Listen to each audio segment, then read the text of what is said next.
Bonsoir tout le monde. Bonsoir à tous. Là, oui, je vous entends. C'est vraiment une grâce pour nous d'être ensemble ce soir, non? De venir encore là où le Seigneur peut nous parler et nous conduire, non? Amen. Je dis bonsoir aussi à ceux qui nous regardent en live. Ben, soyez les bienvenus. Et ce soir encore, le Seigneur veut nous éclairer, non? J'écoutais un message du frère Richard dernièrement. Il nous disait qu'on est étrangers, passagers sur cette terre. Et on a besoin de suivre la lumière que le Seigneur met au-devant de nous, non? C'est pour ça qu'on est là ce soir. Parce qu'il veut nous éclairer, il veut nous conduire. Un peu comme le peuple d'Israël, quand il est sorti d'Égypte, il y avait cette nuée, cette colonne de feu qui les conduisait en tout temps, non? Et aujourd'hui encore, cette parole est notre lumière. C'est pourquoi qu'on se rassemble, on vient sur le ministère de l'Esprit pour entendre la voix du Seigneur. Eux, ils entendaient la voix du Seigneur, bien sûr, au travers de Moïse, mais nous, aujourd'hui, son Esprit est avec nous, non? Bien sûr, on écoute la parole au travers du frère, mais l'Esprit de Dieu parle à nos cœurs, non? Il veut nous éclairer, il veut nous montrer le chemin, et réellement, ce soir, à nous attendre à lui. Il y a encore de la lumière où il veut emmener dans nos vies. Il y a encore des choses où il veut ouvrir nos yeux, nous éclairer sur sa parole. Et ce soir, si on vient dans cette attitude, il y a de quoi être changé, de quoi quitter ce lieu différent. C'est pourquoi allons pas prendre à la légère chaque moment qui nous est donné d'entendre de la parole du Seigneur. Parce que c'est une lumière supplémentaire qu'il veut ajouter à nos cœurs. Non, frères et sœurs? Oui. C'est pourquoi ce soir encore, allons nous attendre à lui. Il y a tellement de choses encore à faire au travers de nos vies.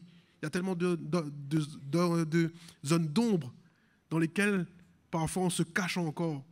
Mais le Seigneur veut nous éclairer. Le Seigneur veut nous exposer. Parfois, ça fait mal. Enfin, toujours, ça fait mal quand on nous expose. Mais sa grâce est là pour nous relever, non? C'est pourquoi, dans ces moments où le Seigneur veut nous parler, disposons nos cœurs. Attendons-nous à ce que sa parole se révèle à nous et que nos cœurs s'ouvrent sur la vérité de l'Évangile. Amen. À nous lever ce soir et allons louer notre Seigneur.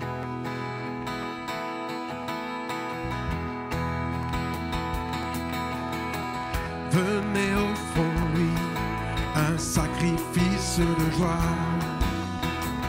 Venez offrons-lui un sacrifice de joie. Le fruit de nos lèvres qui l'exalte. Le fruit de nos lèvres qui l'exalte. Venez offrons nos sacrifices. Venez offrons nos louanges au roi.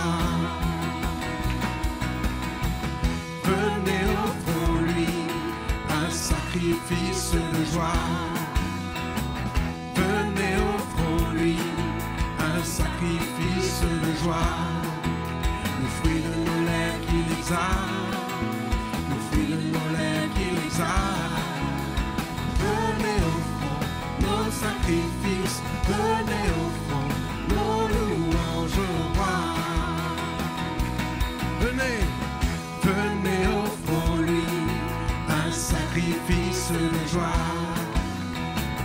Venez offrons-lui un sacrifice de joie. Le fruit de nos lèvres qui l'exalte. Le fruit de nos lèvres qui l'exalte.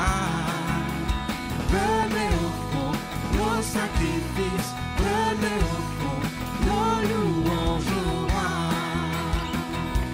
J'entrerai par ces portes, le cœur rempli de louanges. J'entrerai dans ces parvis en chantant.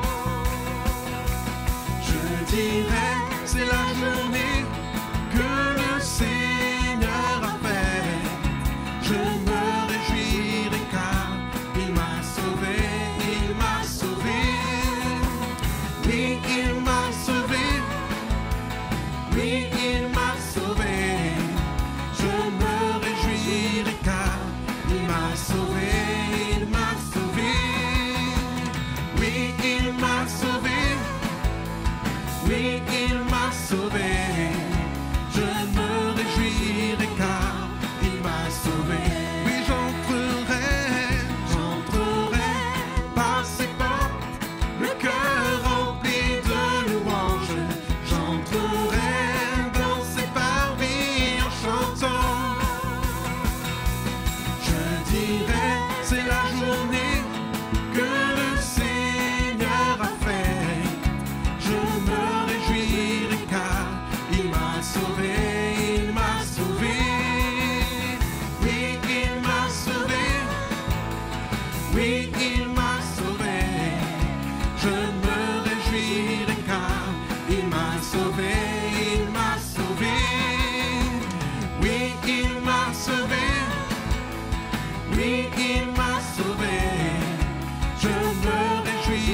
c'est la joie de son salut qui nous délivre chaque jour.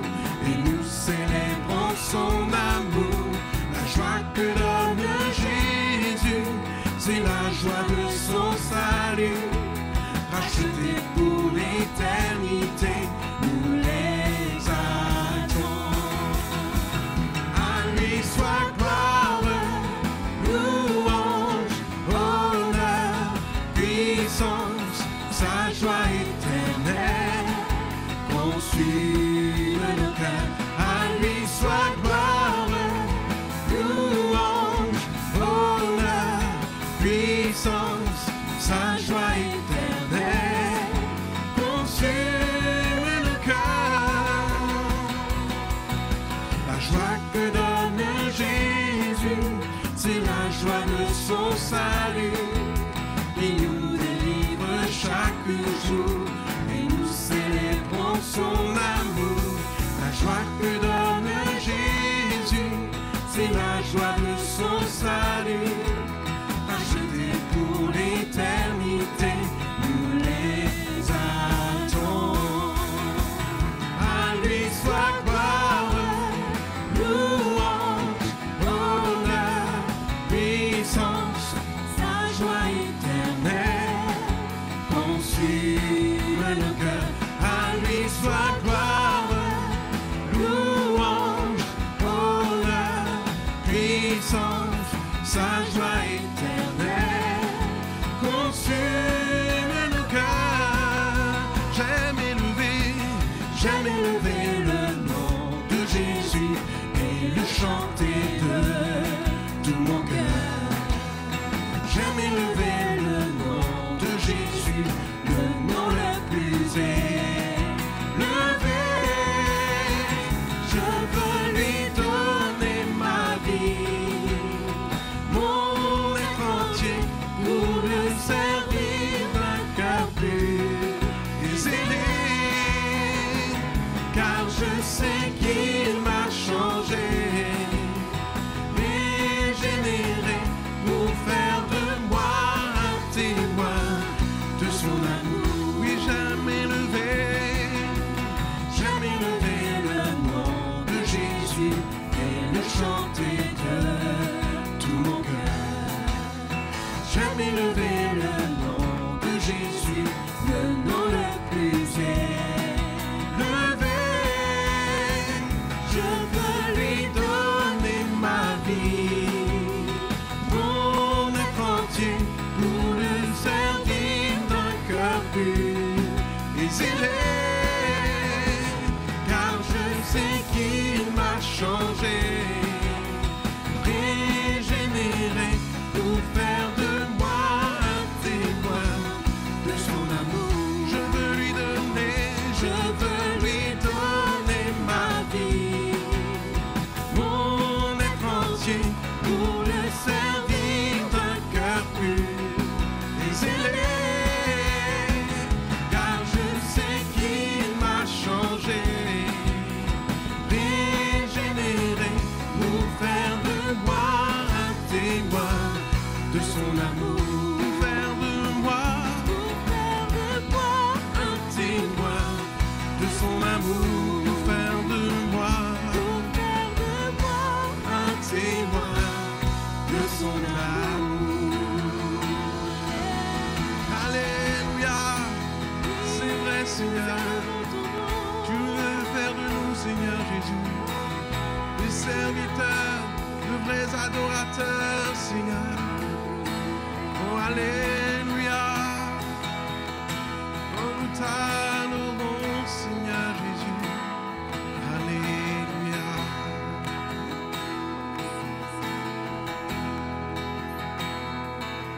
Seigneur, à quel autre irions-nous qu'à toi? Tu as les paroles de la vie éternelle, et nous avons cru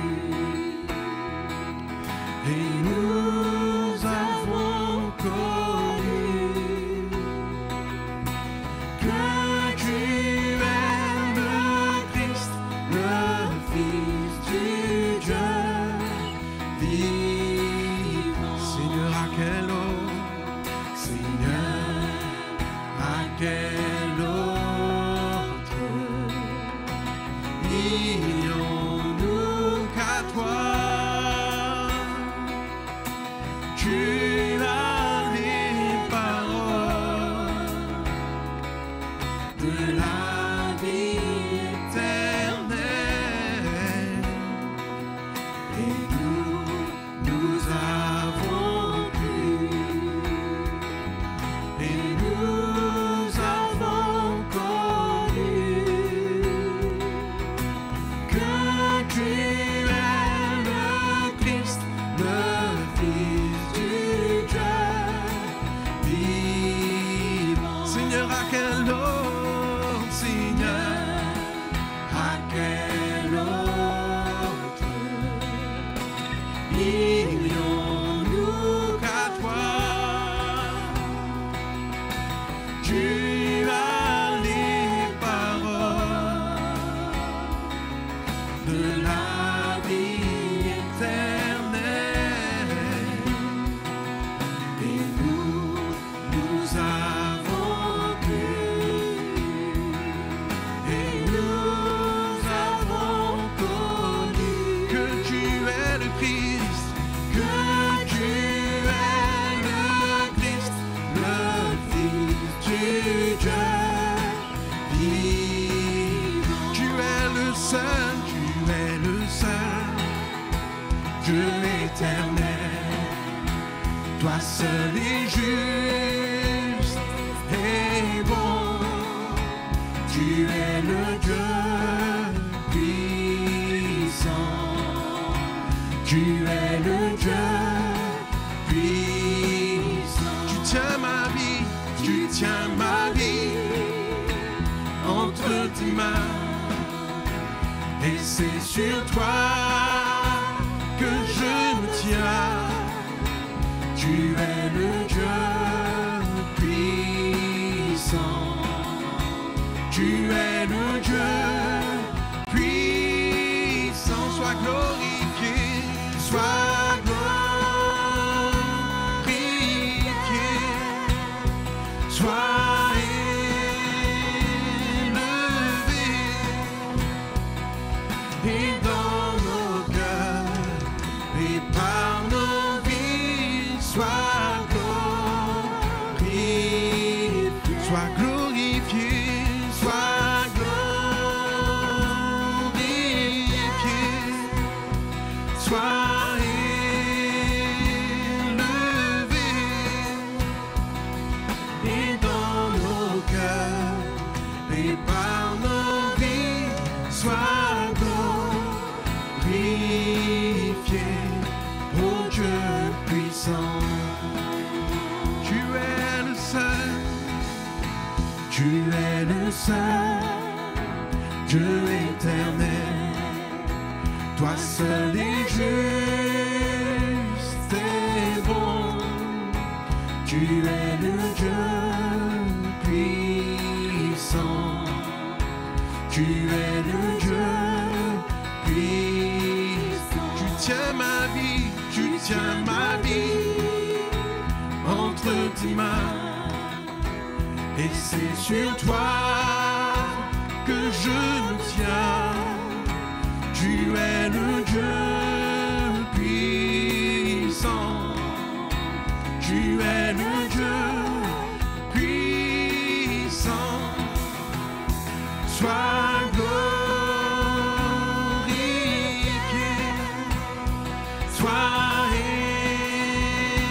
élevé, et dans nos cœurs et par nos vies, sois glorifié.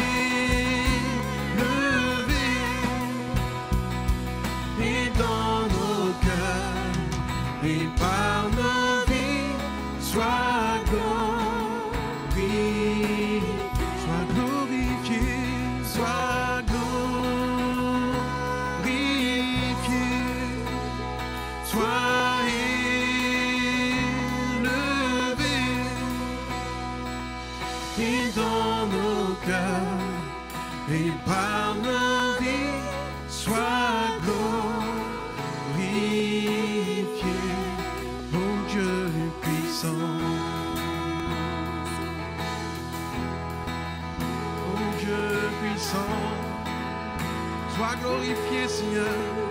Sois élevé, Seigneur Jésus. Car toi seul est digne d'être adoré. Toi seul est digne d'être élevé. Oh, alléluia, Seigneur.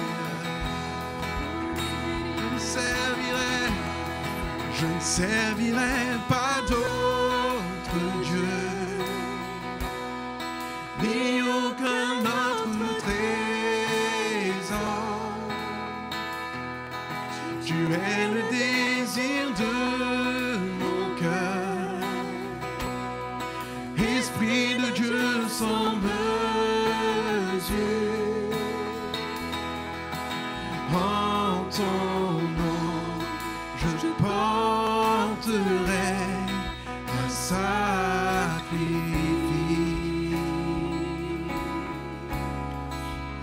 En ton nom, je porterai un sacrifice.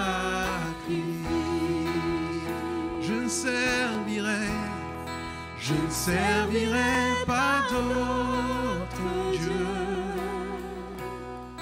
ni aucun autre trésor. Tu es le désir de mon cœur, Esprit de Dieu sans mesure.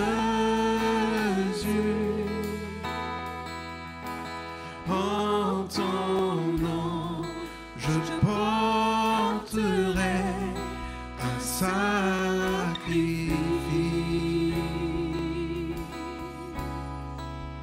En ton nom, je porterai un sacrifice.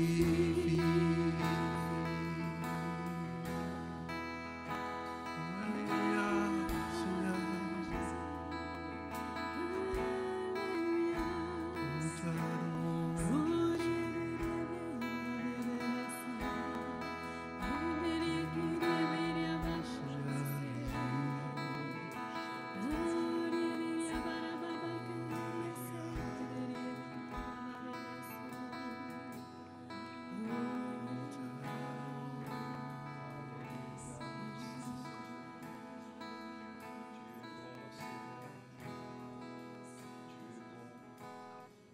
Alléluia.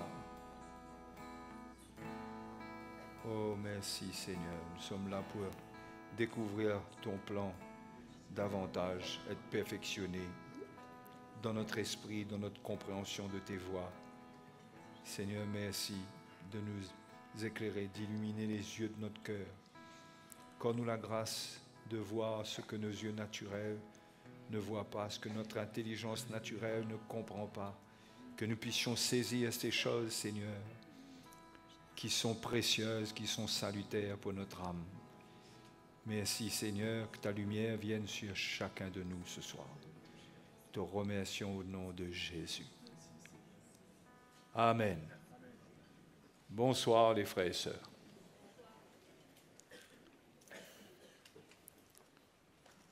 J'espère que vous allez bien, vous tous, et je vous accueille tous dans le nom du Seigneur Jésus. Je ne sais pas s'il y a quelqu'un qui est là pour la première fois ce soir. Soyez bienvenus. Et on va tout de suite aller dans l'évangile de Jean au chapitre 15.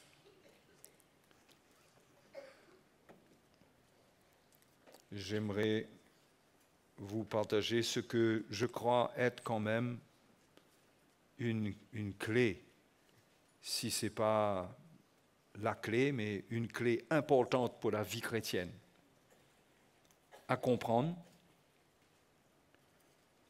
Et c'est quelque chose qui est déterminant pour notre marche, pour la récompense que le Seigneur a pour nous, pour notre devenir, pour notre avenir. Et s'il y a bien un passage dans l'évangile de Jean qui me paraît vraiment important, que nous devrions vraiment saisir le contenu, c'est dans Jean chapitre 15, où Jésus parle du cep et des sarments. Vous avez lu Jean chapitre 15, vous? Vous avez déjà lu? Au moins une fois. Hein? C'est très intéressant. Et Jésus dit, je suis le vrai cep. Et mon Père est le vigneron. Tout sarment qui est en moi et qui ne porte pas de fruits, il le retranche. Et tout sarment qui porte du fruit, il l'émonde, afin qu'il porte encore plus de fruits. Ok? Donc on voit que Jésus parle de lui comme étant le cep, le vrai cep, et que le Père est le vigneron. Lui, il est le cep, le Père est le vigneron. Et le Père, en tant que vigneron, il travaille sur les sarments. Le cep, lui, il est parfait. Mais il travaille sur les sarments. Et plus devant, au verset 5, Jésus dit « Je suis le cep, vous êtes les sarments. » Ok? Nous sommes les sarments. Nous ne sommes pas des sarments naturels en tant que païens qui avons été greffés en Christ.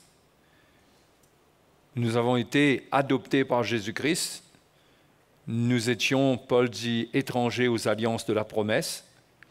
Mais Dieu a ouvert la porte pour que nous, les païens, nous puissions avoir le salut et venir en communion avec Jésus et entrer en Christ. Être greffé sur le cep qu'il est, le cep qui donne la vie au sarment.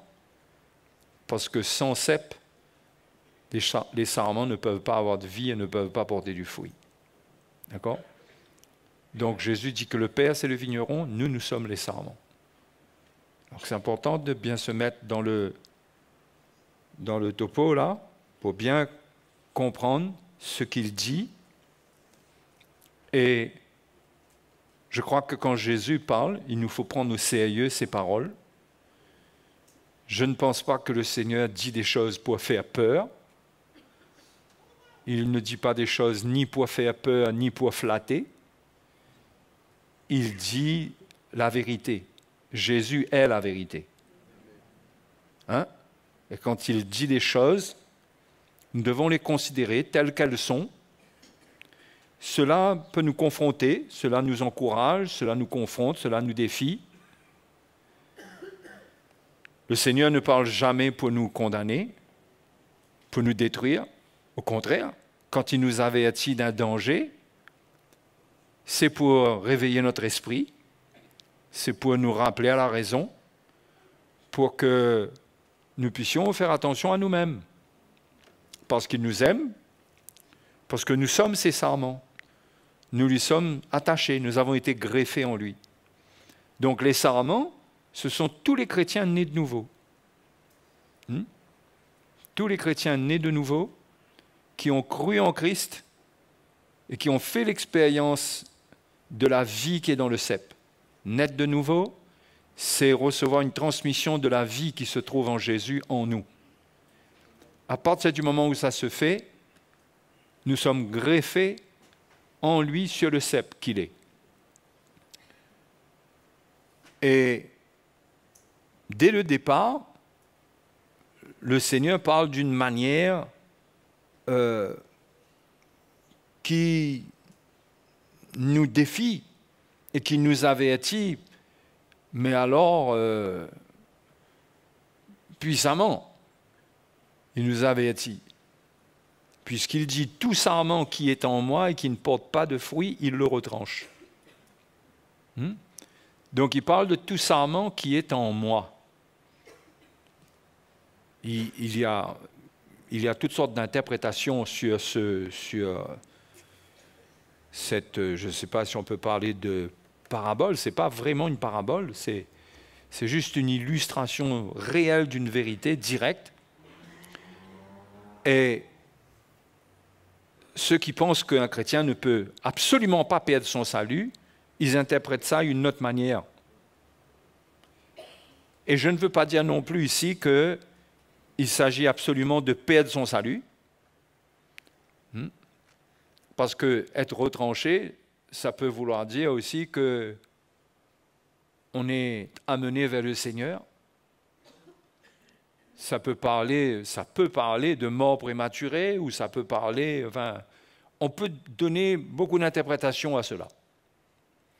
Moi, je ne suis pas là ce soir pour dire que c'est ça ou c'est ça, ok? Mais quand je lis la parole de Dieu, que je lis de tels versets, il y a une chose sur laquelle je ne me trompe pas, c'est que je dois avoir la crainte de Dieu. Je peux ne pas comprendre pleinement le contenu d'un passage, mais quand je lis des versets qui contiennent de tels propos, d'autant plus que c'est confirmé ailleurs, eh bien, j'ai la crainte de Dieu. Pas une crainte qui me fait douter que je suis un enfant de Dieu. Non, je suis un sarment, je suis sauvé, mais le Seigneur veut nous enseigner comment demeurer en lui, comment nous attacher à lui. Parce que notre vie dépend de cela. Sans lui, nous n'avons rien, nous ne sommes rien. Hein? Et donc, il dit que celui qui ne porte pas de fruits, il le retranche. OK? Et tout sarment qui porte du fruit, il l'émonde, afin qu'il porte encore plus de fruits. Donc, il y a deux actions que le Père fait en tant que vigneron. Son sécateur vient, soit pour retrancher un sarment, qu'il ne faut pas oublier que c'est nous, c'est les chrétiens, je veux dire, soit le sécateur vient pour tailler les sarments. C'est deux actions différentes. Il y en a une qui fait que le sarment est retranché du cep. Et le Seigneur dit au verset 6, il dit, si quelqu'un ne demeure pas en moi, il est jeté dehors comme le sarment et il sèche. Puis on le ramasse, on le jette au feu et il brûle. Donc, le sarment, une fois qu'il est retranché, il perd la vie. Et quand il perd la vie, il n'a plus sa place sur le cep parce qu'il ne sert plus à rien. Parce qu'un cep, c'est fait pour porter des fruits. Ce n'est pas de la décoration. OK? Alors moi, je veux surtout vous encourager à comprendre que Dieu, son œuvre, c'est nous tailler, c'est nous émonder. Parce que c'est cette œuvre-là qui fait qu'on va porter du fruit. Hein? Si on n'est pas émondé, il faut faire la différence entre le sarment qui est émondé, qui est taillé, et le sarment qui est retranché. Le sarment qui est retranché, il n'est plus sur le cep. Le sarment qui est émondé, il est toujours sur le cep. D'accord? Donc, il faut bien comprendre que le sarment parle du chrétien. Pour moi, je vous donne ma compréhension de ce qui est écrit ici. Puisque pour être sur le cep, il faut avoir été greffé sur le cep pour être un sarment. On ne devient pas un sarment parce qu'on fréquente l'église. Non, ce n'est pas greffé sur une religion.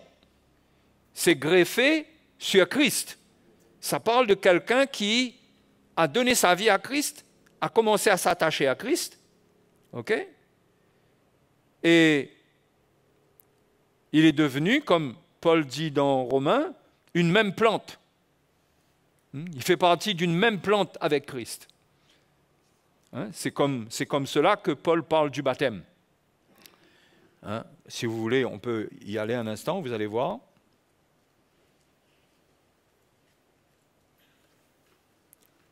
Au verset 3 de Romains chapitre 6.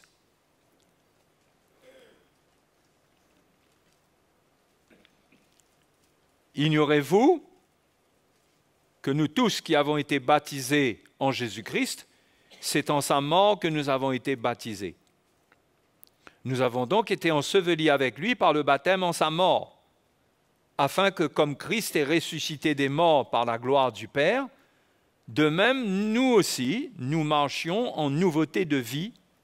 En effet, si nous sommes devenus une même plante avec lui par la conformité à sa mort, nous le serons aussi par la conformité à sa résurrection. Si nous sommes devenus une même plante avec lui. Donc ça parle, c'est la même expérience dont Jésus parle, hein, qui est d'être greffé sur le sceptre, parce que c'est réellement greffé, parce que par nature, nous n'appartenions pas à ce plan-là. OK?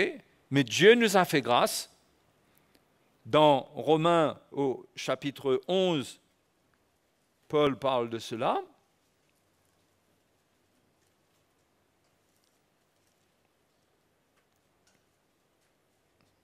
Romains 11, le verset 19.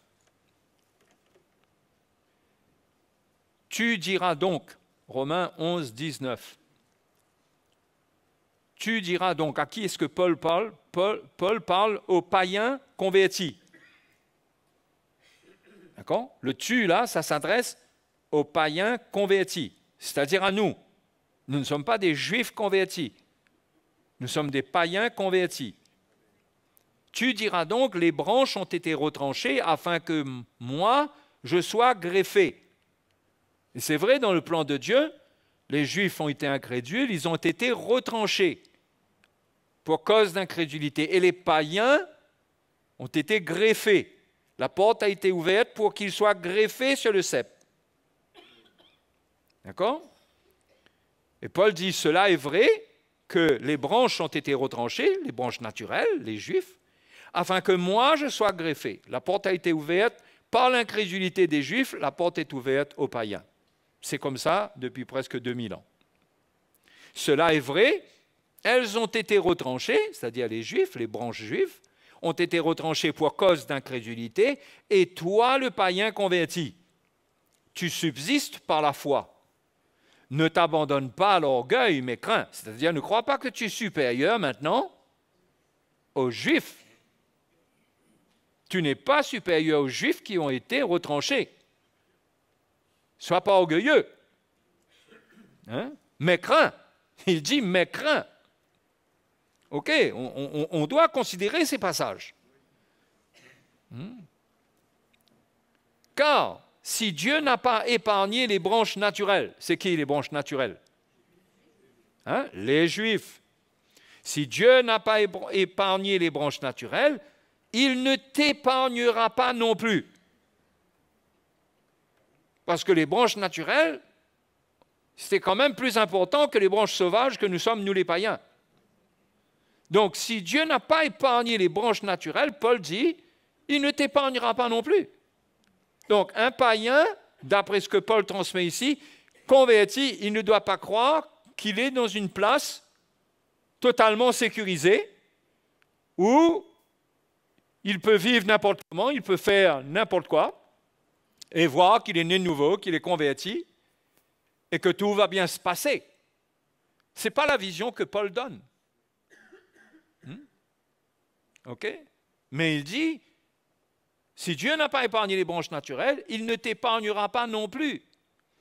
Considère donc la bonté et la sévérité de Dieu, sévérité envers ceux qui sont tombés, c'est-à-dire les Juifs, et bonté de Dieu envers toi si tu demeures ferme dans cette bonté, si tu demeures, toi, le païen converti, si tu demeures ferme dans cette bonté. Autrement, tu seras aussi retranché. D'accord? C'est clair, non? Hein? Donc, le païen, il n'est pas plus que le juif. Si Dieu a retranché le juif pour cause d'incrédulité, le païen, s'il arrête de croire et il arrête de porter du fruit, c'est ce dont il s'agit dans Jean 15, eh bien, il se met dans une zone de risque, dans une position risquée de retranchement. D'accord? Donc, on ne vit pas avec cette peur-là, mais c'est une réalité.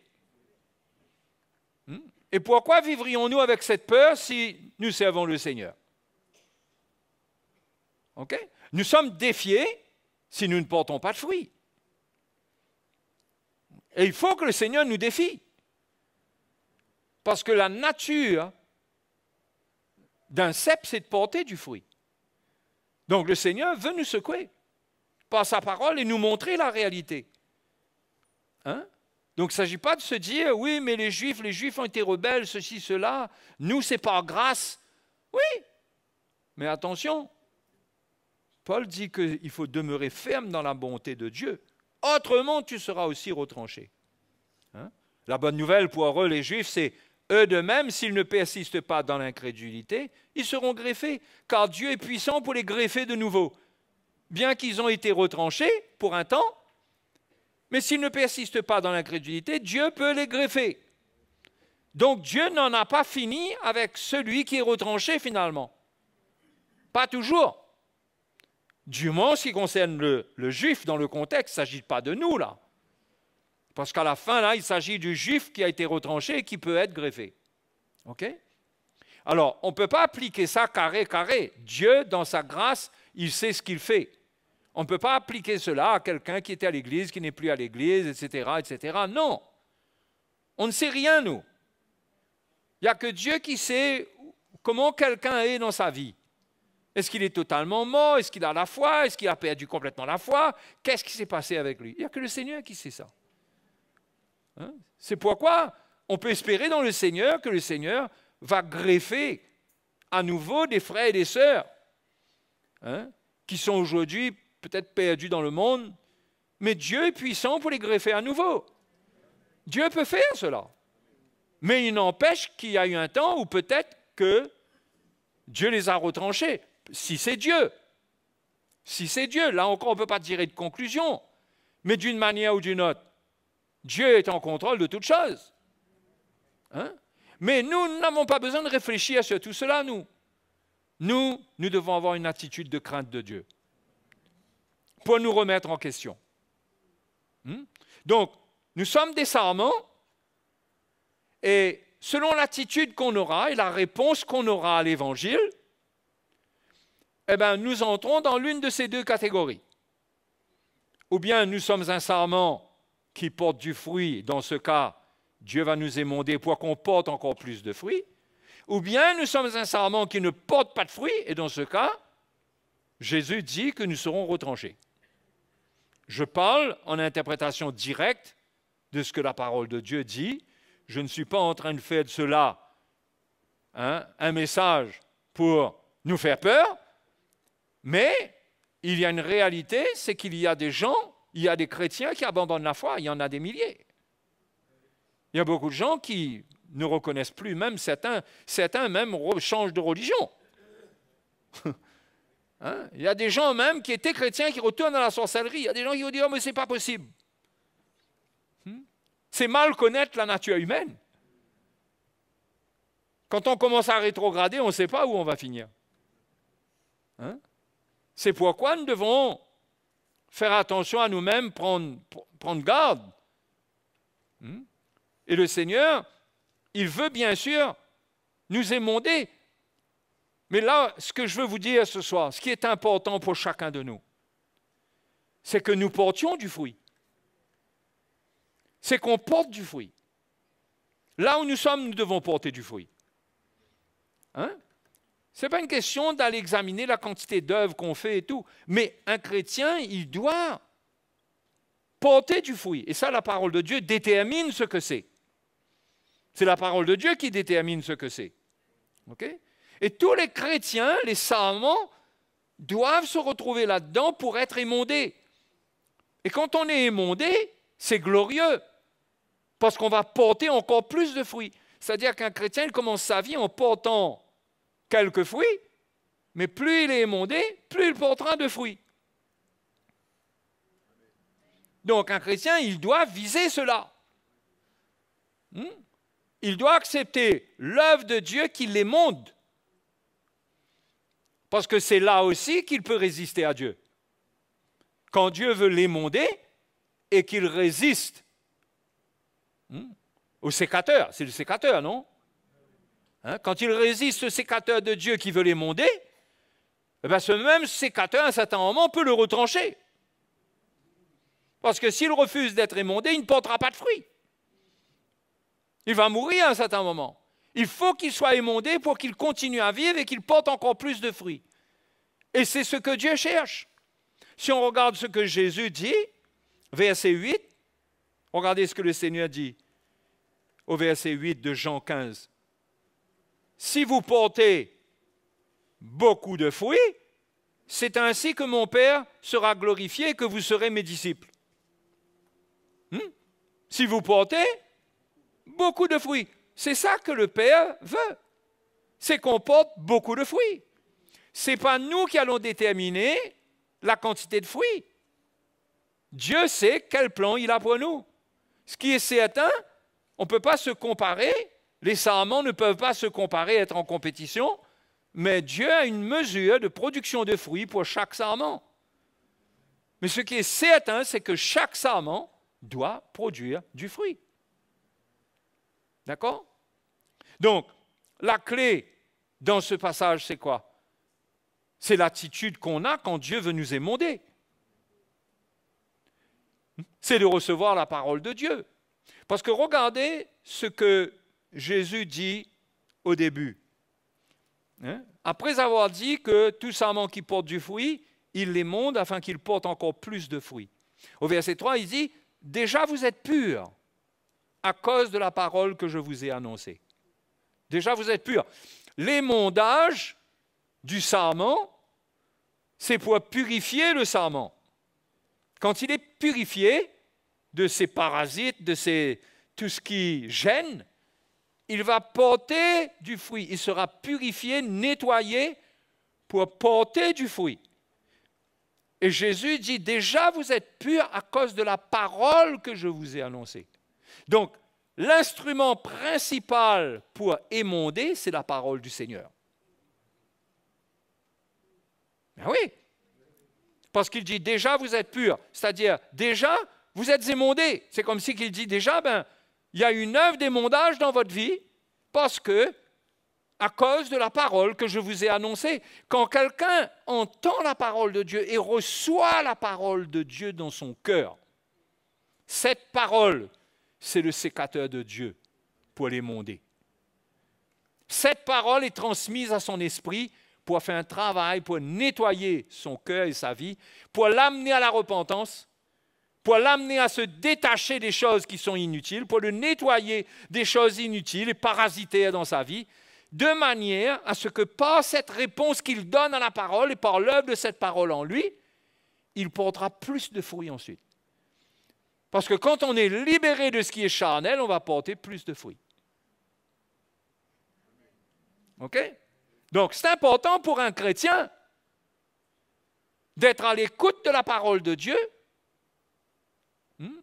de recevoir la parole de Christ, de recevoir le message de Christ dans notre cœur, d'être à l'écoute parce que par ce message, Dieu va toucher des points précis qu'il veut enlever de notre vie. Il veut tailler des choses dans notre vie. Et c'est par l'Évangile qu'il nous montre. D'accord? Notre part à nous, très souvent, c'est la repentance. Le sécateur vient, la parole de Dieu vient, et Dieu nous montre à quoi nous devons renoncer. Qu'est-ce qui ne lui plaît pas dans notre vie? Et quand l'Évangile nous parle et que nous nous humilions, eh bien, nous permettons au sécateur du Seigneur d'opérer en nous, de nettoyer, de purifier notre esprit. D'accord?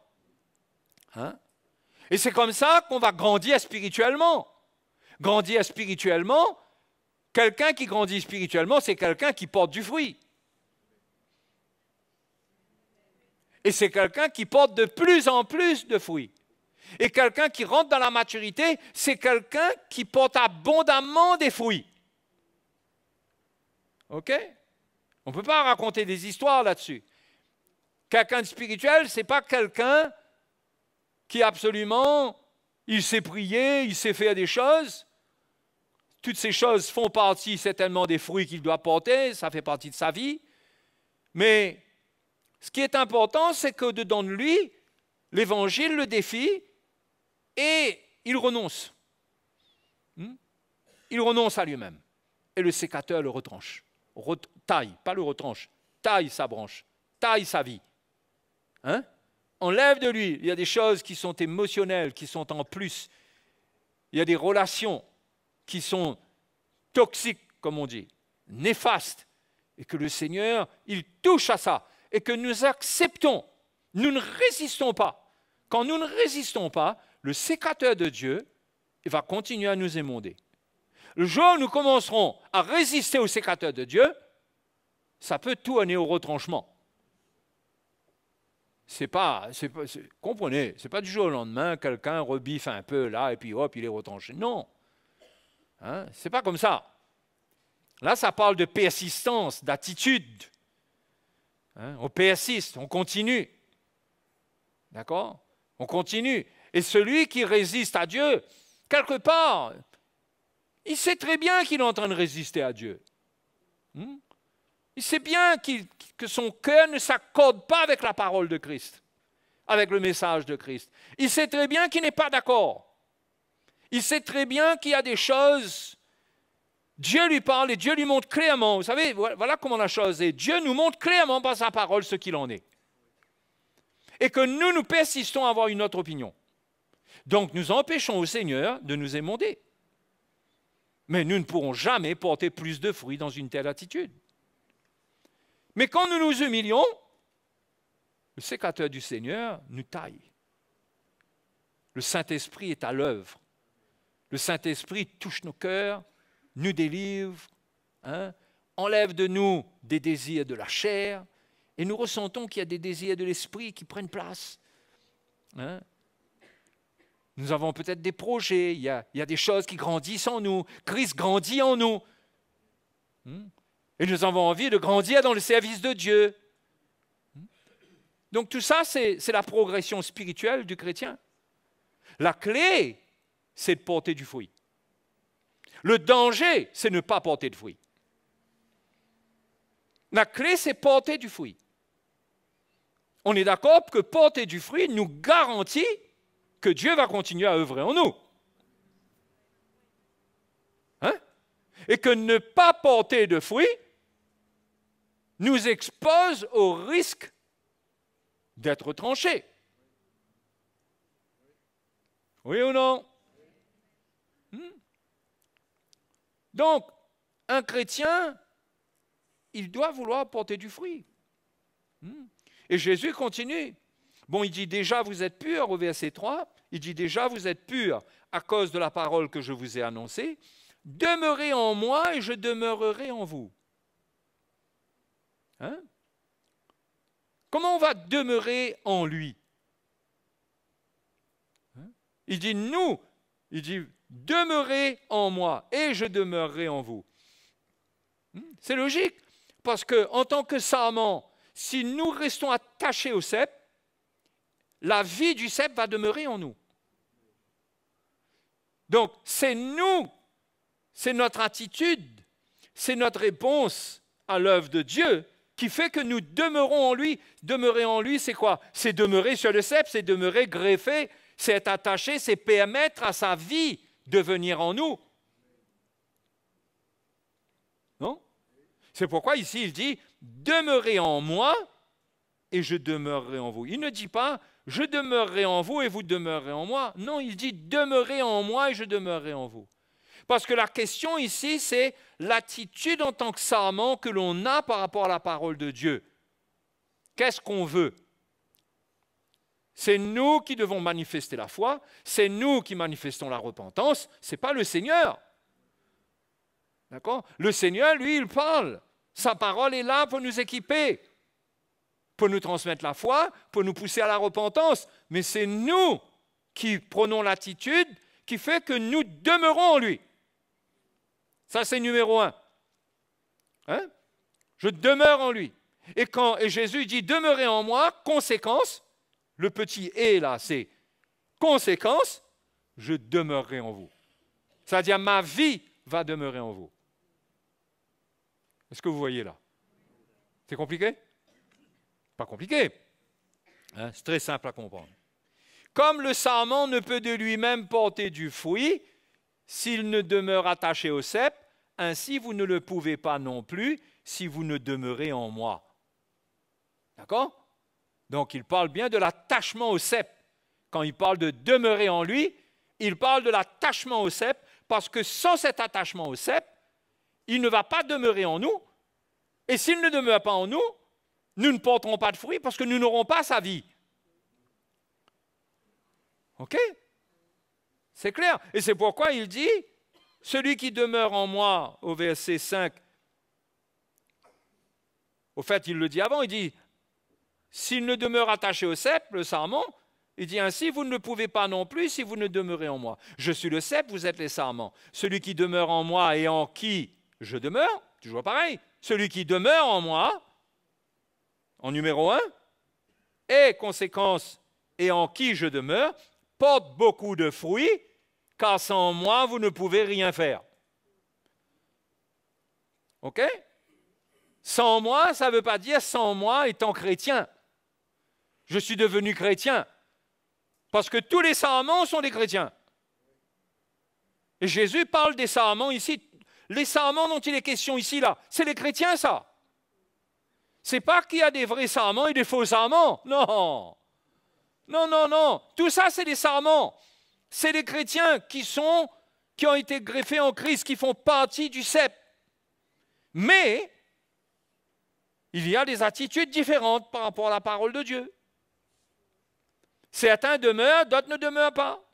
Certains ne demeurent pas parce qu'ils n'acceptent pas que la parole de Dieu les purifie. Donc, ils n'arrivent pas à demeurer. Pourquoi? Parce qu'un sarment qui n'accepte pas d'être purifié, il finit par pourrir. Il finit par transporter trop de parasites et en plus, il est privé de la vie du cep. Donc, il finit par pourrir. Donc, qu'est-ce que le père fait, le vigneron? Il le coupe. Pourquoi il va le laisser se battre là sur une branche? Il ne sert à rien. Il prend la vie de l'arbre. Donc, le père le retranche. Donc, Jésus dit, sans moi, vous ne pouvez rien faire. C'est-à-dire, sans moi, c'est sans ma vie. Sans ma vie en tant que cep, vous êtes des sarments. Si ma vie ne passe pas en vous, vous ne pouvez rien faire. Ça parle de sa vie. Ça ne parle pas d'être un chrétien parce qu'un jour, on a donné notre vie à Jésus comme ça. Mais ça parle d'une attitude, d'une marche, d'une foi qui fait qu'on est là. On demeure attaché et en faisant cela, la vie continue à couler en nous. Et là, nous portons du fruit. Hein? Nous germons, nous bourgeonnons. Hein? Nous avons des choses qui se passent dans notre cœur. Et ça, c'est bon signe. Ça, c'est bon signe. S'il n'y a pas ça dans notre vie, ce n'est pas très bon signe. Ça ne veut pas dire que nous sommes perdus, mais nous ne sommes pas en train de gagner le match. Vous comprenez? Le match n'est pas terminé. Mais nous ne sommes pas en train de gagner le match. Est-ce que vous comprenez l'image que je vous donne là? Hein? Donc, il y a un moment où l'arbitre va siffler la fin. Il faudrait marquer des buts. OK? Donc, encore une fois, Jésus dit, si quelqu'un, au verset 6, il dit, si quelqu'un ne demeure pas en moi, il est jeté dehors. Il est jeté dehors. D'accord? Comme le sarment, et il sèche. Puis on le ramasse, on le jette au feu et il brûle. Alors si Dieu n'a pas le temps de le reprendre parce que le miracle peut exister, c'est sûr qu'en dehors du cep, il va sécher, il n'aura plus de vie et il sera plus bon qu'à une seule chose, être brûlé, le sarment. Hein? Si vous demeurez en moi, encore une fois, c'est toujours la chose qui vient en premier. Si vous demeurez en moi, c'est-à-dire que c'est vous qui décidez.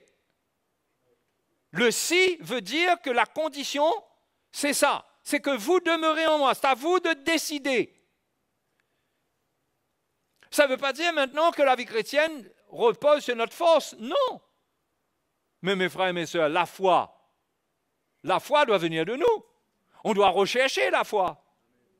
On doit répondre à la parole de Dieu. Lorsque le Seigneur nous parle et nous reprend, on doit se repentir. Tout ça montre qu'il y a quelque chose de notre part qui veut s'attacher au cep et on rejette les parasites, on rejette ce qui n'est pas bon parce qu'on veut rester attaché au cep. Okay? Donc, c'est toujours pareil. Si vous demeurez en moi, et maintenant, qu'est-ce qu'il dit? Et que, cette fois-ci, il ne dit pas « et que je demeure en vous », mais il dit « et que mes paroles demeurent en vous ». Donc, ça montre bien que la manière dont le Seigneur demeure en nous, ce n'est pas sa parole qui demeure en nous. Ce n'est pas ses paroles qui demeurent en nous. Mais ça au pluriel.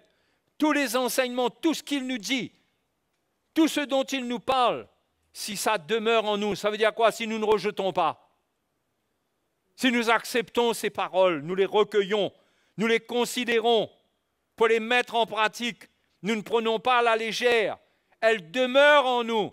Ces paroles-là vont nous émonder, vont faire un travail miraculeux de la mort et de la résurrection de Jésus. Amen. Donc, on voit l'importance de la parole de Dieu. Hein? On voit. Et moi, je peux comprendre que Paul parle de travailler à son salut avec crainte et tremblement. Hein? Ce n'est pas travailler dans la peur, mais c'est de connaître que ma vie, ce que j'en fais, il y a des conséquences. Elles peuvent être en ma faveur pour mon salut, ou elles peuvent travailler contrairement au plan de Dieu pour ma vie. Donc, ma crainte, ce n'est pas la peur de Dieu. Ma crainte, c'est de perdre ce que Dieu a fait de moi, ce que Dieu m'a donné, tout simplement parce que je n'accepte pas son plan, sa parole, ses paroles, je résiste, je ne me repens pas, je continue, je m'obstine. C'est ça qui devrait être la crainte, c'est d'atteindre, c'est d'avoir cet état de cœur-là. Hein? Sinon, on n'a pas à avoir peur. On a la crainte de Dieu normale. On a la haine du mal. On s'éloigne de ce qui est impur et tout ça. Okay? Donc, si vous demeurez en moi et que mes paroles demeurent en vous, regardez ce qu'il dit. Demandez ce que vous voudrez et cela vous sera accordé. Vous comprenez qu'est-ce qu'on doit demander qui est toujours accordé là? Hein? Quand il dit demandez ce que vous voudrez. Si mes paroles demeurent en vous, demandez ce que vous voudrez. Ça veut dire qu'on va demander selon ses paroles, non? Ce n'est pas demander ce qu'on veut comme ça dans la chair.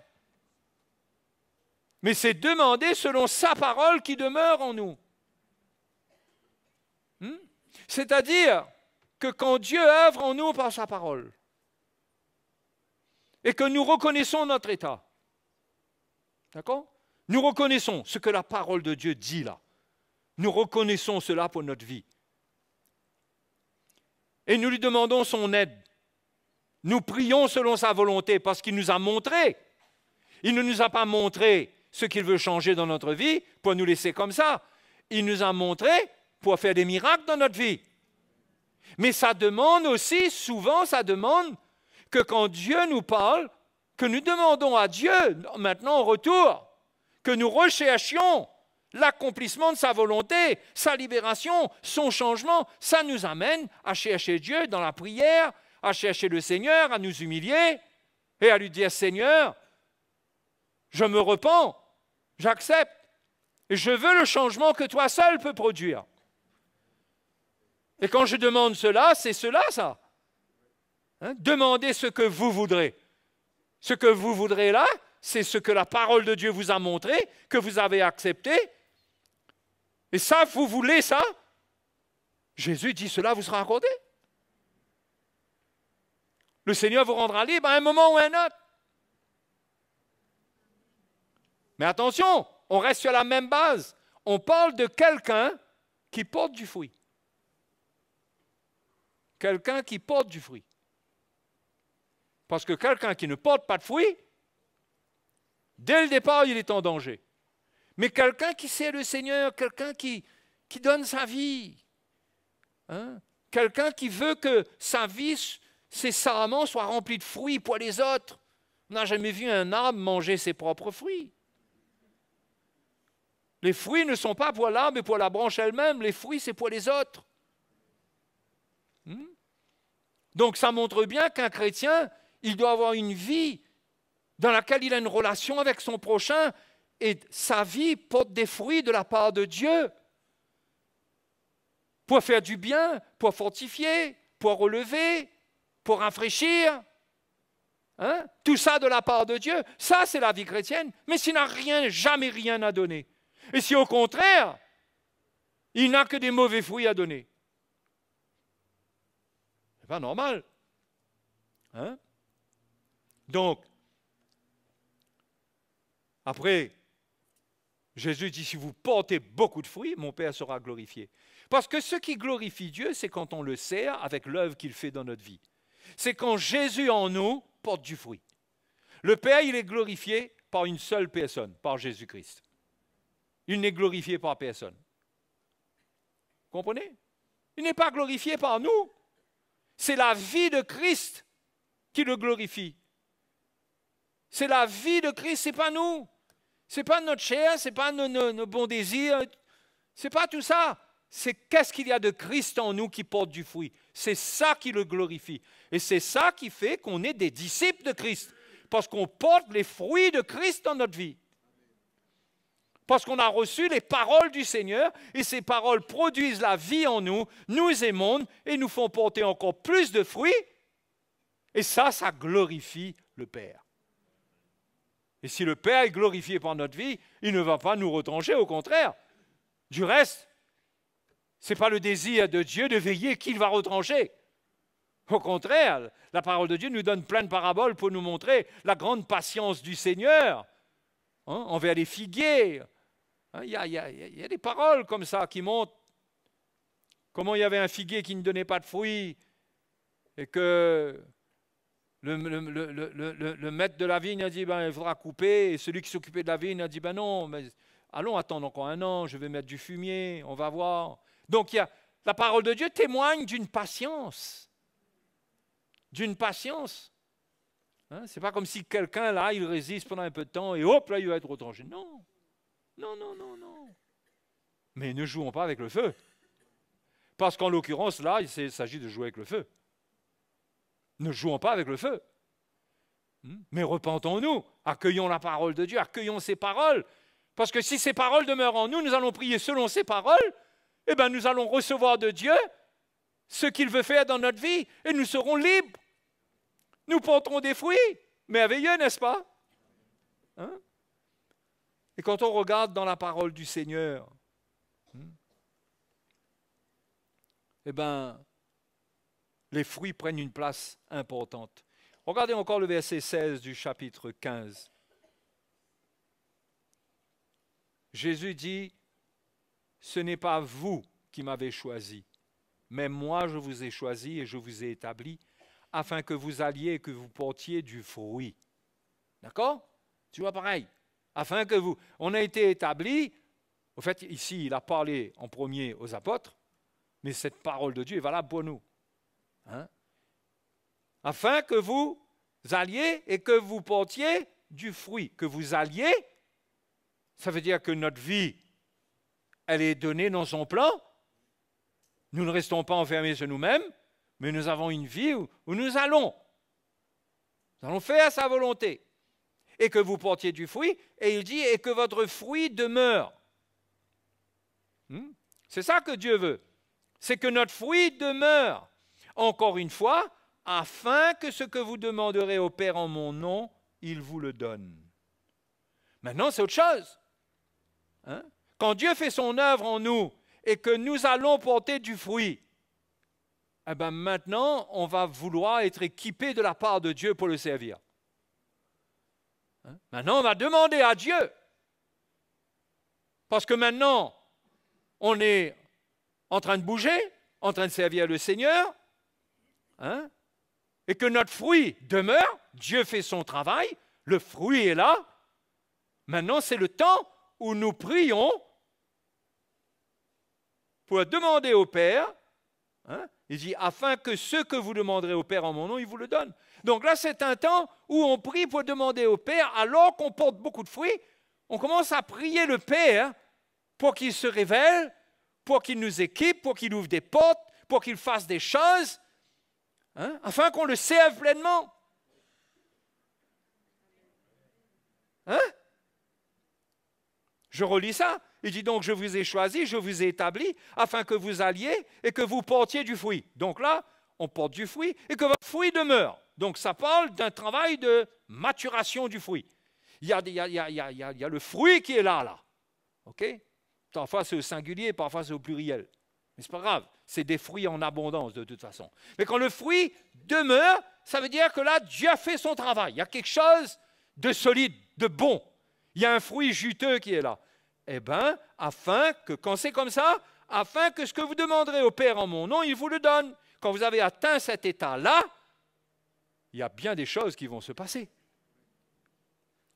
Parce que le but que vous êtes un sarment qui donne du fruit de cette manière, Dieu va ouvrir les portes pour que les hommes, pour que les gens goûtent aux fruits que vous êtes devenus. D'accord? Il veut faire ça. Il veut nous mettre à la portée des gens pour que les gens goûtent aux fruits que nous sommes devenus. Nous sommes devenus ce fruit, nous portons des fruits et nous sommes devenus ce fruit parce que Dieu nous a émondés. Maintenant, si on regarde, comment est-ce que Paul considérait cette affaire de fruits-là, lui? Ben, on le voit dans ses prières. Paul priait dans ce sens. Regardez dans Colossiens, chapitre 1, verset 9.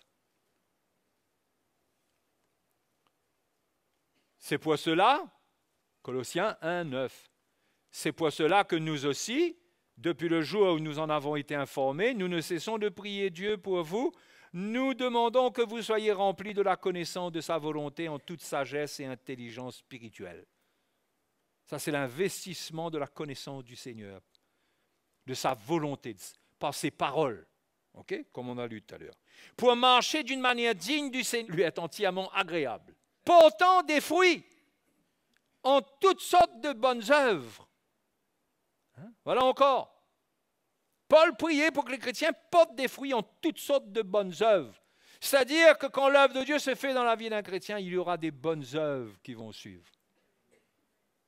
Ce n'est pas des bonnes œuvres pour le sauver, c'est les bonnes œuvres qu'il porte parce qu'il a laissé Dieu, c'est les fruits qu'il porte parce qu'il a laissé Dieu œuvrer en lui. Le cœur de Dieu sera ressenti en lui. Le cœur de Jésus sera ressenti en lui. Amen. Si on va encore dans Philippiens, l'autre prière de Paul, chapitre 1, au verset 9 toujours, chapitre 1, verset 9 de Philippiens. Et ce que je demande dans mes prières, c'est que votre amour augmente de plus en plus en connaissance et en pleine intelligence, pour le discernement des choses les meilleures, afin que vous soyez purs et irréprochables pour le jour de Christ, remplis du fruit de justice qui est par Jésus-Christ, à la gloire et à la louange de Dieu. Vous voyez, qu'est-ce qui glorifie Dieu? Et qu'est-ce qui donne la louange à Dieu? C'est quand on a ce fruit de justice par Jésus-Christ, pas par nous-mêmes. C'est par Jésus-Christ, c'est-à-dire c'est par l'œuvre qu'il fait en nous que nous sommes remplis de ce fruit dont il parle là. Au jour de Jésus, c'est-à-dire au jour de l'avènement, Paul espérait bien pour les Philippiens qu'en ce jour de l'enlèvement, ils aillent devant Dieu remplis du fruit de justice. Qu'ils se présentent devant Dieu comme ça. Pas vide, pas sec, mais qu'ils soient remplis du fruit de justice. C'est quoi le fruit de justice? Le fruit de justice, c'est le fruit qui suit notre justification. Parce que c'est par la justification que nous avons été greffés en Christ. Nous avons été justifiés par sa grâce. D'accord? Il faut que cette justice, quand nous avons été justifiés, la vie qui est dans le cep, c'est une vie de justice qui contient une qualité de vie de justice. Et nous, les sarments, nous sommes appelés à refléter cette vie de justice. C'est ce que Paul appelle, je crois, le fruit de justice. C'est-à-dire, ce n'est pas l'œuvre de l'homme, ce n'est pas notre œuvre à nous, ce n'est pas les bonnes œuvres religieuses, c'est les œuvres qui font suite à l'œuvre de Christ dans la vie d'un chrétien, d'un sarment. Et il porte du fruit par la vie de Jésus en lui. Et Dieu nous donne rendez-vous dans sa présence avec les fruits de Christ, le fruit de justice, rempli du fruit de justice. Parce que c'est ça, mes frères et mes sœurs, qui nous feront recevoir une pleine récompense. Ce n'est pas venir devant Dieu avec nos petites œuvres charnelles qui sont souillées, mais c'est venir devant Dieu avec la vie de Christ, la justice qui en découle. Ça, on ne peut pas fabriquer ça. Il faut que l'Évangile nous montre qu'est-ce qui doit changer en nous. Il faut que Dieu nous fasse des miracles en nous, amène des changements en nous, pour qu'on arrive à porter ces fruits qui sont spéciaux, qui sont les fruits de la vie de Christ, qui sont les fruits de Christ lui-même. Hein? Qui sont les fruits de sa vie, c'est-à-dire sa vie qui a travaillé en nous. Lorsque ses paroles sont venues en nous, Jésus a dit « Mes paroles sont esprit et vie ». Lorsque ces paroles sont venues en nous, ce sont des paroles esprit et vie. Ça a travaillé en nous, ça a produit la nature de Christ. Et là, notre service porte le parfum de Christ, la saveur de Christ. Ça, c'est Christ en nous. Et Paul dit dans Colossiens que Christ en nous, c'est l'espérance de la gloire. Hein? Donc, nous ne sommes pas appelés à faire des bonnes œuvres par notre propre force, mais nous sommes appelés à porter du fruit déjà dans l'état dans lequel nous sommes et à ouvrir notre cœur à l'Évangile, à l'œuvre de Dieu, pour qu'il nous émonde. Et quand il va nous émonder, on va porter plus de fruits. Et quand on aura des fruits arrivés à une certaine maturité, eh bien, ça sera comme le Seigneur. Qu'est-ce qui s'est passé avec le Seigneur? La Bible dit qu'il allait de lieu en lieu guérissant tous ceux qui étaient sous l'empire du malin. Il les guérissait. Hein? Ça ne veut pas dire qu'on va tous devenir ici des gens qui vont faire des miracles et des prodiges partout. Plaise à Dieu. Après tout, je ne peux pas mettre une limite dessus, moi. Mais ce qui est certain, c'est que quand cette œuvre fait son chemin, le cheminement, l'aboutissement de cette œuvre, c'est avoir tellement de fruits et un fruit qui demeure, de telle manière que là, quoi que ce soit qu'on demande à Dieu, Dieu va le faire. On va prier pour des malades, on va annoncer l'Évangile, hein? Il y a des choses qu'on va faire, mais tant que ça, ce n'est pas en fait, tant que ce travail ne se fait pas en nous, notre fruit est encore vert. Hein? Notre raisin, là, il est encore vert, il va agacer les gens. Ce qu'on va parler, là, ça va agacer les gens parce que ça porte trop de notre propre nature. Il faut que Christ soit formé en nous. On n'attend pas la perfection pour parler du Seigneur. Au contraire, il faut chercher à porter du fruit là-dedans. Et quand Dieu voit notre élan de cœur pour porter des fruits dans l'évangélisation, il va nous émonder. Il ne va pas nous laisser comme ça parce qu'il voit qu'on porte déjà du fruit. OK? Donc, on peut espérer voir l'œuvre de Dieu. Quand nous tous, on prend ce chemin, on va voir l'œuvre de Dieu se faire en nous et au travers de nous. La vie de Christ, premièrement, va prendre une certaine dimension en nous. Hein? Et deuxièmement, les fruits vont être donnés. Dieu va prendre ces fruits et va les donner à ceux qui nous entourent. Nous aurons à cœur de prier pour eux, il va se passer des miracles. Nous allons leur parler du Seigneur, ils vont venir au Seigneur. Parce que Dieu veut glorifier Jésus, pas nous. Dieu veut glorifier Jésus. Quand c'est la vie de Jésus qui œuvre au travers de nous, Dieu glorifie son Fils, pas nous. Quand c'est nous qui sommes en train de faire son œuvre, il n'est pas intéressé avec ça. Ce n'est pas l'alliance, ça. Ce n'est pas dans le contrat. C'est pourquoi le Seigneur dit tout ce que vous demanderez en mon nom. En mon nom. Ce n'est pas une technique, ça, en mon nom. parce que vous me représentez vraiment. Ce n'est pas juste une formule, mais c'est parce que ma vie est en vous, que vous représentez ma vie. Et bien là, quand vous allez demander en mon nom, c'est-à-dire, ce n'est pas en votre nom à vous, mais quand vous allez demander au nom du Seigneur, il va le faire. N'est-ce pas merveilleux de savoir que c'est comme ça? Hein? Et là, ce que Jacques dit, la prière du juste a une grande efficacité. Même dans nos prières, dans notre intercession. Jacques dit, Élie était un homme de la même nature que nous. Qu'est-ce qu'il a fait? Il a prié, la pluie a arrêté de tomber. Vous vous rendez compte quelle autorité il a eue? On ne va pas se mettre chacun de nous de notre côté à prier pour que la pluie arrête. Certains vont prier pour que la pluie tombe et l'autre priera pour que la pluie s'arrête. On va être en conflit. Tout ça, ça va être selon la volonté de Dieu. Ce n'est pas une histoire de pluie. Ça, c'est un exemple. Mais c'est pour nous montrer que quand nous sommes justes, quand le fruit de justice est dans notre vie, la prière du juste a une grande efficacité. Parce que le fruit de justice est là. Le fruit de justice est là. C'est là qu'on va commencer à voir des choses intéressantes, à prier pour nos familles, à prier pour nos voisins. Hein? Ça ne veut pas dire qu'on attend ça pour prier. On prie dès maintenant. Mais l'efficacité, ce que Dieu va faire, sera bien plus abondant que ce que nous pouvons faire aujourd'hui à notre stade de croissance, là où on est arrivé. Mais là où on est arrivé, on continue à prier. On continue à porter des fruits. Une autre manière de porter des fruits, c'est dans Romains chapitre 1. Et ça, il ne faut pas le négliger. Romains chapitre 1, verset 13, où Paul dit dans Romains 1, 13, « Je ne veux pas vous laisser ignorer, frères, que j'ai souvent formé le projet d'aller vous voir, afin de recueillir quelques fruits parmi vous. » Ah tiens, l'apôtre Paul vient chercher des fruits parmi les Romains. Quels fruits, d'après vous? Comme parmi les autres nations. Mais j'en ai été empêché jusqu'ici. Si vous voulez savoir c'est quels fruits, on va aller dans 2 Corinthiens. On va mieux comprendre. Parce que Paul faisait le tour des églises locales, non seulement pour annoncer l'Évangile, mais il soulevait des fonds pour l'église de Jérusalem.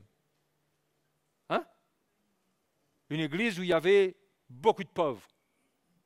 Et Paul dit, mais si, grâce à eux, nous avons accès aux biens spirituels, ben nous pouvons leur donner les biens matériels. Nous pouvons les bénir. Et Paul allait partout. Hein? Il récoltait. Il allait chercher du fruit. Regardez 2 Corinthiens 9.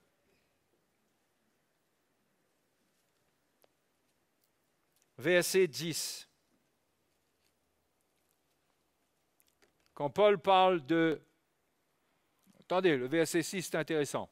« Sachez-le, celui qui sème peu, moissonnera peu. Et celui qui sème abondamment, moissonnera abondamment. » Vous savez, ça veut dire quoi? Celui qui portera beaucoup de fruits, il va moissonner plus de fruits. Semer, c'est porter du fruit, c'est-à-dire donner sa vie. C'est la même chose. Celui qui sème peu, moissonne peu. Celui qui sème abondamment, moissonnera abondamment. Que chacun donne comme il l'a résolu en son cœur, etc., etc. Le verset 9 dit, Paul dit que Dieu va vous combler de toutes ses grâces, il va pourvoir vos besoins pour que vous ayez en abondance. Verset 9 dit, selon qu'il est écrit, il a fait des largesses, il a donné aux indigents, sa justice subsiste à jamais. Celui qui fournit de la semence au semeur et du pain pour sa nourriture, vous fournira et vous multipliera la semence, et il augmentera quoi? Les fruits de votre justice. C'est-à-dire, la manière dont la justice, ce que la justice de Dieu par la vie de Christ a produit en vous, et que vous avez répondu à cela pour donner, qu'est-ce que le Seigneur va faire? Il va multiplier la semence, il va augmenter cela dans votre vie, il va vous donner les moyens de faire du bien. Hein? Il va le faire. Il va multiplier, il va augmenter les fruits de votre justice. Donc de quels fruits il parle? Il parle de ce que nous donnons. Il parle de ce que nous donnons, parce que nous comprenons l'œuvre de Dieu. Hein? Nous voulons semer pour l'esprit afin de moissonner de l'esprit la vie. Nous comprenons que la vie chrétienne, c'est le servir avec ce que nous possédons. Et un moyen de servir Dieu, c'est avec nos revenus. On gagne pourquoi? Pour nous, pour notre chair.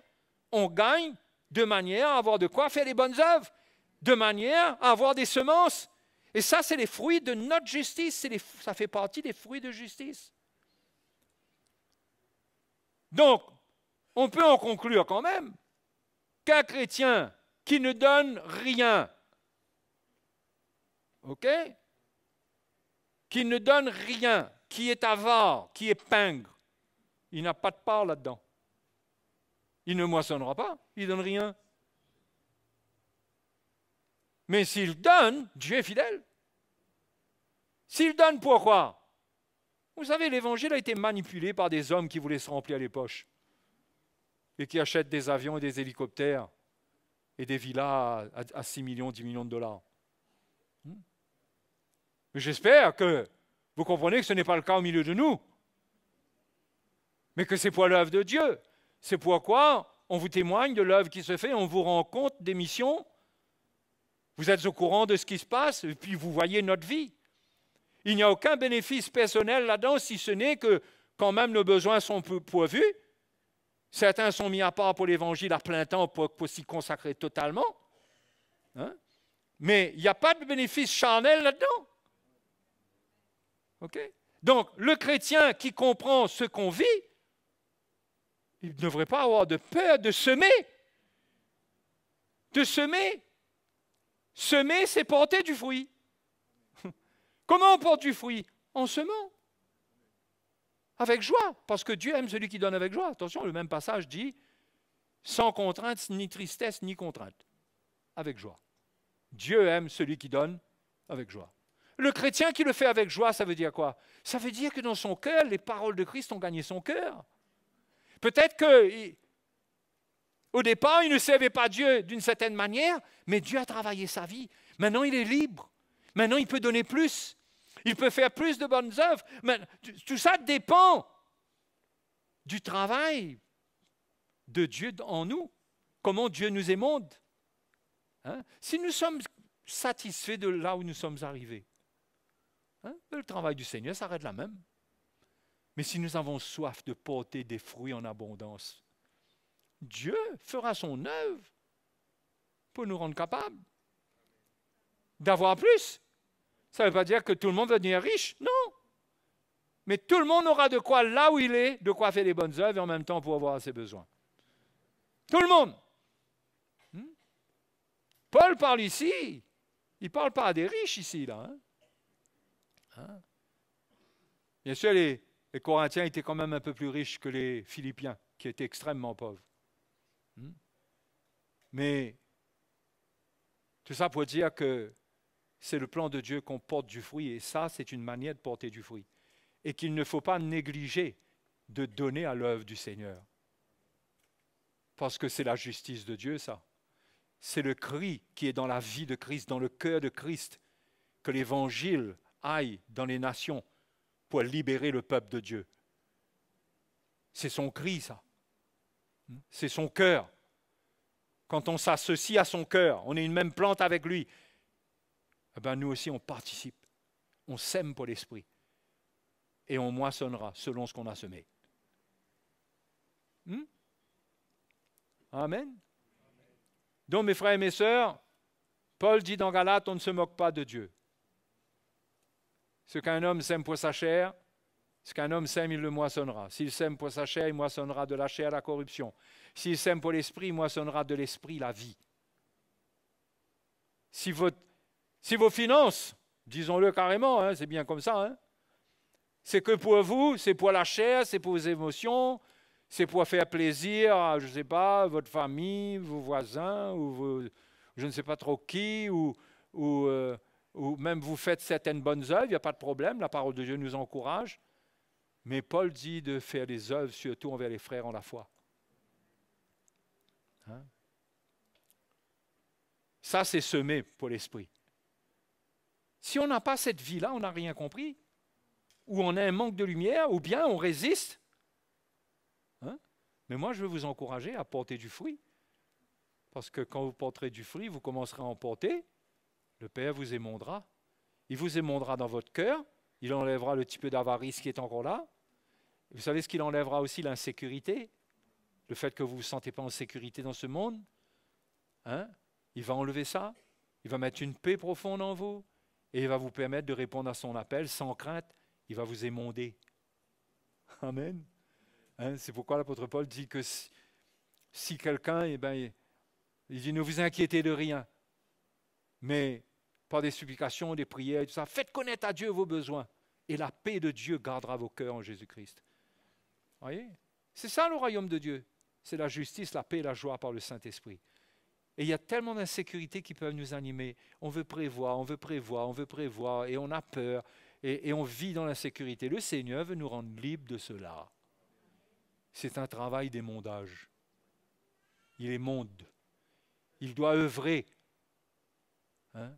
Par sa mort. Son sécateur, c'est la mort de Jésus. Il coupe, il enlève. Et qu'est-ce qui bourgeonne à la place? La vie de Christ, la foi, hein? La paix. Et ce qui bourgeonne surtout, c'est le fruit de l'esprit. Le fruit de l'esprit, c'est l'amour, la joie, la paix, la patience, la douceur, la tempérance, la fidélité, etc. Tout ça, ça doit grandir dans le cœur du chrétien.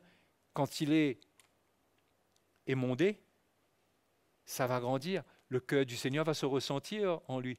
On va ressentir qu'il est moins irrité, il est moins agacé, il est moins en colère, il est en train de grandir spirituellement, il arrive, il a une tempérance. Il ne vit pas dans la convoitise. Il y a quelque chose en lui qui grandit, qui est de Christ, parce que Christ est comme ça, Christ était comme ça quand il a marché sur la terre. Et c'est cette vie-là qu'il nous a donnée quand il est mort. Donc on a cette vie en nous, nous aussi on produit les mêmes fruits. Et quand on produit les mêmes fruits, ça glorifie le Seigneur.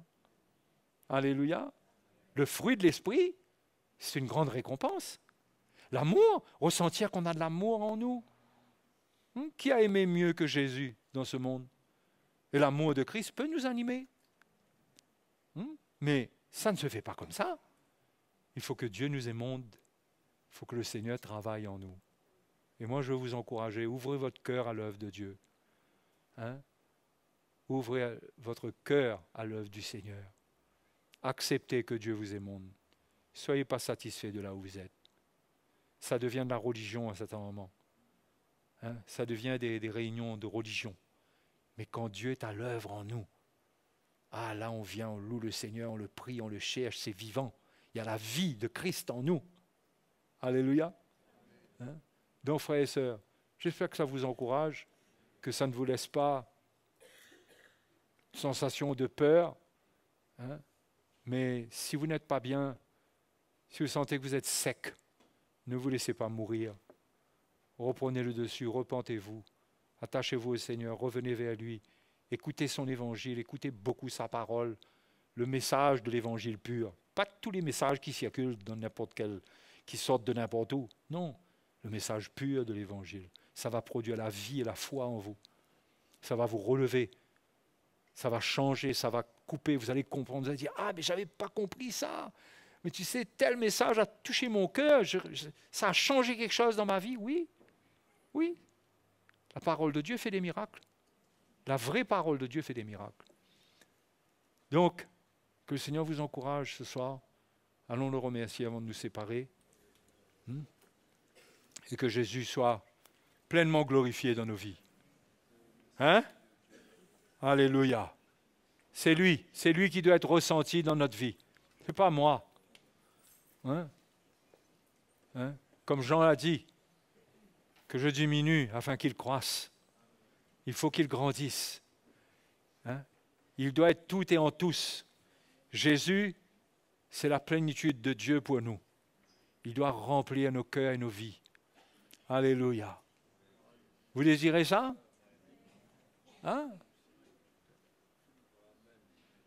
Sinon, vous devenez quelqu'un qui fréquente l'église.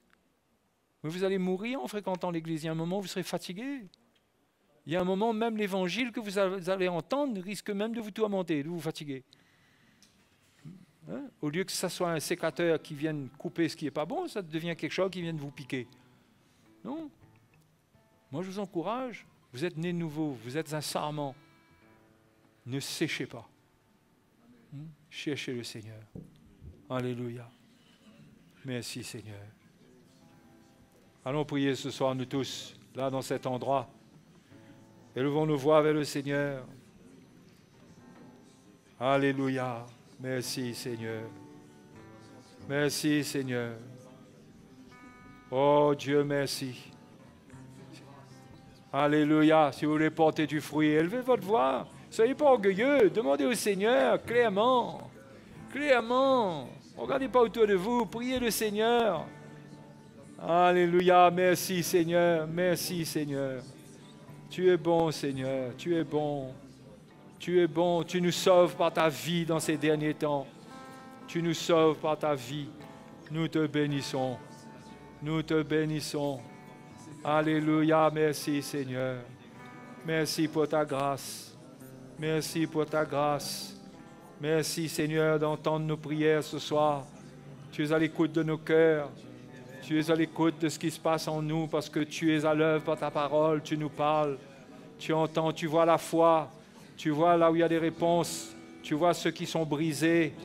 Tu vois ceux qui souffrent, qui ressentent leur misère spirituelle, qui ne veulent pas rester comme cela, mais qui veulent porter du fruit pour la gloire de ton nom. Seigneur, merci, Seigneur. Tu es fidèle, que tu prennes soin des frères et sœurs, que tu les équipes, que tu les accompagnes, que ta paix soit en eux, alors qu'ils prennent ce chemin, alors qu'ils renoncent à eux-mêmes, qu'ils renoncent à la chair. Tu es à l'œuvre, Seigneur. Nous te louons ce soir. Nous te bénissons. Alléluia. Merci, Seigneur. Que Jésus soit glorifié. Allons le louer. Allons bénir son nom. Crée en moi un cœur pur, Seigneur. Je veux te servir. Crée en moi un cœur pur, Seigneur, et renouvelle mon être.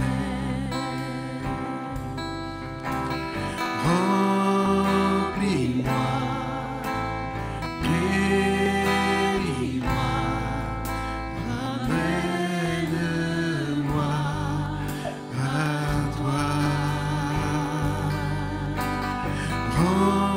Remplis-moi, guéris-moi, ramène-moi à toi. Crée en moi un cœur pur, Seigneur, et renouvelle mon être. Crée en moi, Seigneur. Crée en moi un cœur pur, Seigneur. Je veux te servir. Crée en moi un cœur pur, Seigneur, et renouvelle mon être.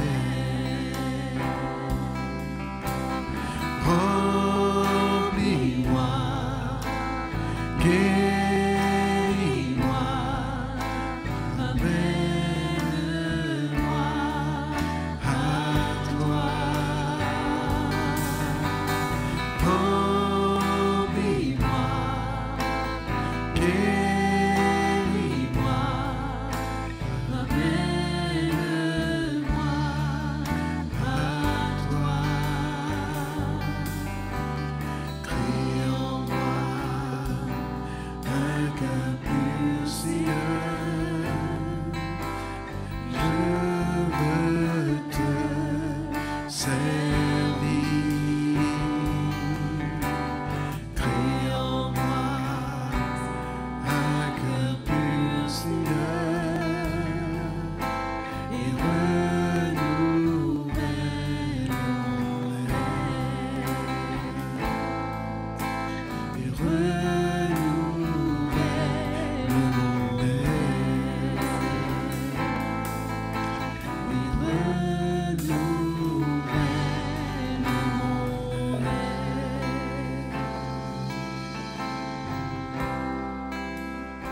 Alléluia. Dieu est bon vers nous, mes frères et sœurs. Hein? Ce soir, ce que nous avons entendu, ça nous encourage de continuer cette route et vraiment de se disposer afin que c'est lui qui vient en nous. Amen. Hein, on laisse, comme le frère, hein, de la part du Seigneur, nous a encouragé, exhorté. Ben, on laisse le sécateur de Dieu tous les jours, hein, enlever de nous ce qui n'est pas de lui. Amen. Afin que cette vie de l'Esprit, cette vie de Christ soit pleinement en nous. Et c'est là la force. La Bible nous dit que nous serons comme un seul homme. Non? Et nous allons voir des grandes choses au milieu de nous. Autour de nous, nous allons voir la victoire de Dieu à notre côté. Et crois-moi, mes frères et sœurs, il faut se disposer. Il ne faut pas résister. Amen. Il faut être ces serviteurs qui vient, qui est humble de cœur et qui est prêt à servir le Maître, hein, à être sous ses ordres, de certaine manière, étant un serviteur. Et c'est là que nous allons nous réjouir dans notre service, dans tout ce que nous sommes, le don que nous sommes pour l'Église. Ben, nous allons vraiment nous réjouir, être heureux jusqu'à la fin de notre parcours. Et si Dieu revient, nous n'aurons pas honte, nous n'allons pas rougir devant lui. Non? Amen. Quelle grâce, les frères et sœurs. Hein, allons nous donner à cela. Et sinon, ben, on vous souhaite vraiment bonne soirée.